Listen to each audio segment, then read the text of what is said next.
அம்மா இப்ப பாலாலயம் பண்ணி வச்சிருக்காங்க. ஒரு அம்மாவுக்கு கனவுல என் பொண்ணு என்னை பார்க்க வரவே இல்லை. என்னை பார்க்க வர சொல்லி நான் இப்ப சந்தோஷமா தான் இருக்கேன். எனக்கு அந்த மூலஸ்தானத்துல இருந்து எடுத்து அம்மாவை தனியா வச்சிருக்காங்க.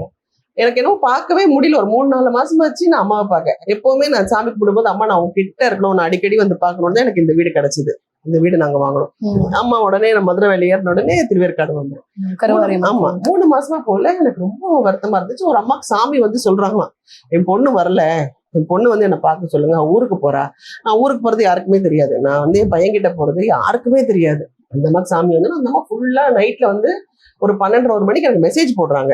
ஆத்தால எந்திரிச்சு சாமி எல்லாம் சாமி பூஜை எல்லாம் முடிச்சுட்டு ஒரு 4:30-5 o'clock ஓபன் பண்றேன். அந்த அம்மா பேசுறாங்க அவ்வளவு பேசுறாங்க. நீங்க வரல கருமாரி அம்மன் கோயிலுக்கு, உங்க அம்மா உங்களை பார்க்கணும்னு ஆசைப்படுறா, அப்படி இப்படின்னு பயங்கரமா பேசுறாங்க. எனக்கு கண்ணுல தண்ணியா வருது. என்னடா இது உண்மையா பொய்யா, யாரும் நம்ப மாட்டாங்களே அப்படின்னு சொல்லிட்டு